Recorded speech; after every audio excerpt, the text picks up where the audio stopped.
Shalom, shalom. This is Eunice Ministry, Flowers of Marriage. Welcome. Ndugu zangu, leo nataka niongee na wanawake, my fellow women. Nataka niongee na nyie siku ya leo kwa sababu kuna vitu ambavyo nimekaa nikajifunza na kuna vitu ambavyo Mungu alikuwa ananifundisha ya kwamba ni vizuri kuwekeza nguvu zetu kubwa katika mambo ya kimungu. Kwa mfano, wewe unajijua una mdomo sana, wewe unajijua unaongea sana. Katika kuongea kwako, elekeza kwenye masuala ya Mungu. Kwa mfano, unaongea sana. Nataka kuongelea kwenye masuala ya ndoa. Sasa wewe ni muongeaji sana, unamgombeza mume wako. Umetoka wapi? Sijui ulikuwa na nani? Ulikuwa wapi sasa hivi? Umechelewa, unataka kumfuatilia kwenye mambo hayo. Sasa wewe hiyo nguvu yako au kuongea kwako kwingi, wekeza kwenye masuala ya ufalme. Wekeza kwenye maombi. Sana sana wekeza kwenye maombi. Muombe mume wako. Mtunze kwa maombi. Kuliko kuwekeza hizo kelele, kwa sababu kama kuna kitu ambacho wanaume hawapendi ni kelele. Hawapendi kelele.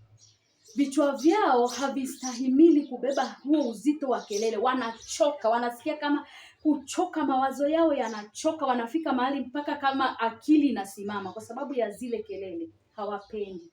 Mume wako ametoka kazini, ametoka nje, amerudi, hata hujampokea, hujamuuliza umepitia nini leo, hujampa hata pole, unaanza kelele. Rudi huko ulitokotoka. Sijui ulikuwa unawasiliana na nani? Kila saa ulikuwa unaongea na simu. Sijui nimekupigia sijakupata. Kwa sababu hizo kelele hawazipendi. Sasa kama unajijua kabisa wewe ni muongeaji tararila, wewe wekeza kwenye maombi. Hizo nguvu zako nyingi wekeza kwenye maombi, kumwombea mume wako, kuombea familia yako, kuliombea kanisa la Mungu, kuombea taifa lako, kuombea mwili wa Kristo, kuwe na umoja. Wekeza kwenye maombi, kwa sababu sisi kama wanawake Mungu anatuaminia sana kwa ajili ya kanisa la Mungu, kwa ajili ya familia yako, kwa ajili ya taifa. Anatuaminia sisi wanawake. Biblia inasema sisi ni jeshi kubwa, na kama ni jeshi kubwa hatuwezi kufeli.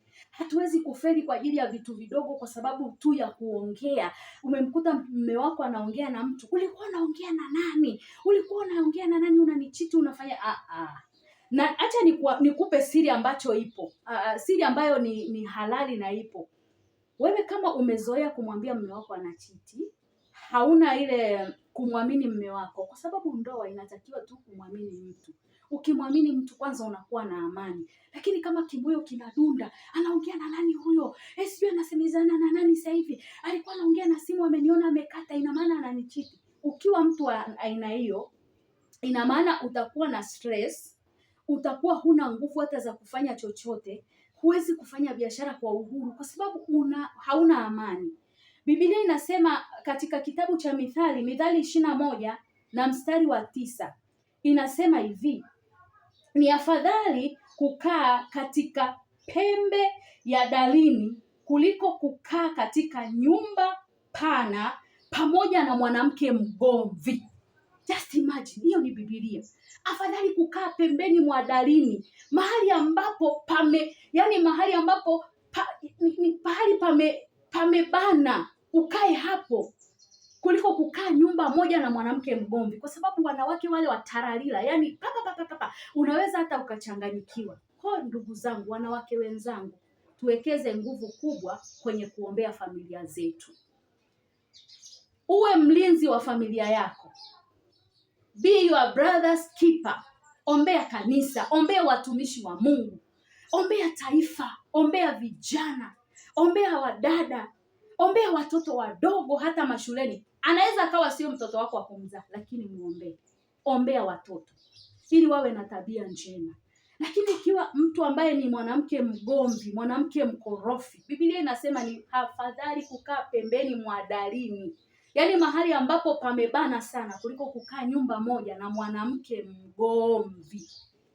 Mungu atusaidie wanawake, kwa sababu tunaaminiwa sasa na Mungu. Anatuaminia kulibeba kanisa, anatuaminia kubeba taifa, anatuaminia kubeba watoto wetu, anatuaminia kubeba vijana, kwa sababu duniani sasa hivi kuna mambo mengi yanayofanyika, lakini wewe unawekeza nguvu kubwa kupambana na mume wako. Umetoka wapi? Umefanya nini? Ni kweli anaweza akawa hana njia sahihi, lakini ukipambana naye mwilini hutashinda. Nataka nikupe uhakika, utajiumiza mwenyewe, hautatoboa. Lakini ukipambana rohoni, rohoni kuna majibu, rohoni kuna matokeo.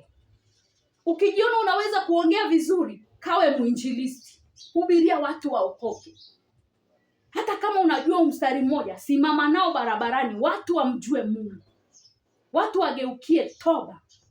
Achana na masuala ya ubishi, kwa sababu ukiwa mtu wa maneno mengi, mume wako hatawahi kurudi nyumbani. Atakuwa akitoka kazini anatamani, ni bora niende nikatafute marafiki, nikae mahali hata nitulize kichwa. Ni kweli ameokoka, anaweza kaenda sehemu akakaa kanywa soda. Hapo ndo atakutana na marafiki watakaompa ideas ambazo sio nzuri. Lakini kama unampa amani, atarudi nyumbani mapema, atakuwa na amani, mkiwa wote mtakuwa na furaha, mtakuwa na ndoa yenye amani. Let us be our brother's keeper, my fellow women. Tumeaminiwa na Mungu. Tunaweza kabisa. Haya masuala ya 50-50 yameleta shida. Unataka wewe na wewe uwe kichwa. Siku zote mwanaume ni kichwa cha familia. Wewe ni msaidizi. Mungu amekuweka kama msaidizi. Usitake kupambana naye. Eti unatumia nguvu za mwilini, lazima utashindwa. Mwisho wa siku utaumia wewe. Kwa sababu hapo utamfukuza, akienda kule nje atakutana na mtu anayempokea. Na wale wa kule nje wanajua kupokea vizuri sana. Anajua kabisa mimi simpendi, lakini ninachotaka ni hela yake. Wewe si una upendo kwa mume wako, lakini una kelele. Akitoka nje atapata mwingine hampendi, lakini anataka hela yake. Atampokea kwa upendo, atampashia maji ya uvuguvugu, ataweka karafuu, atamketisha kwenye kigoda, atamuogesha vizuri. Mwisho wa siku atabebwa. Akishabebwa unaanza kulia, unaanza kutufuata makanisani, niombeeni mume wangu amechukuliwa, sio amechukuliwa na kahaba, sio wewe mwenyewe ndio uliyempoteza. Sisemi wote wanaoondoka kwamba wamepotezwa hivyo, lakini mimi mada yangu siku ya leo ni kwa sababu ya wanawake wenye tararila, wenye mdomo baba ambaye hawezi kunyamaza. Ni kupambana na mwanaume, utaumia wewe ndugu yangu. Ni vizuri kuelewa hili neno. Hiyo Mithali ya 21 mstari wa 9. Ni afadhali kukaa pembeni mwa darini, pale pembeni, ajikunje hapo, kuliko kukaa nyumba pana yenye kila kitu, yenye vinono, alafu imejaa ugomvi, ukorofi. Mwanamke mkorofi, mwanamke ambaye hawezi kuwa na amani hata na majirani zake. Ni ngumu sana. Mungu atusaidie kama wanawake. Tuwekeze nguvu kubwa kuombea familia zetu. Tukawe our family intercessors. Tuwaombee familia zetu, tuombee ndugu zetu. Kuna ndugu zako hawajaokoka, lakini unawekeza nguvu kubwa kupambana na mume wako. Wekeza nguvu kubwa kumlinda kwa maombi. Wekeza nguvu kubwa kumfunika kwa damu ya Yesu. Wekeza nguvu kubwa kumbariki. Mungu afungue milango, afu umpe amani. Atawahi kurudi nyumbani, atakwambia mke wangu nimerudi, nina amani, alafu mtaendelea kuwa na amani. Hebu fanya hicho kitu. Kama unajua una mdomo, wewe wekeza kwenye maombi, wekeza kwenye uinjilisti, wekeza kwenye kumtumikia Mungu, alafu utaona matokeo na Mungu akubariki sana. Ninaomba usubscribe kwenye channel yangu. Ninaitwa Eunice Ministry. Subscribe, share, like and comment. Lakini pia mume wangu ana YouTube channel ya kwake inaitwa Sauti ya Upatanisho. Naomba umfollow kule. Unaomba usubscribe kwenye channel yake, kwa sababu kuna mafundisho mazuri, kuna mahubiri mazuri, alafu utabarikiwa na Mungu akuinue, Mungu akubariki kwa jina la Yesu. Tutashinda. Ni lazima tusimame na familia zetu na tuziombee familia zetu, na tusimame kwenye ndoa zetu na tutashinda. Ndoa inawezekana. Marriage works. In the name of Jesus. God bless you. Amen. Shalom, shalom.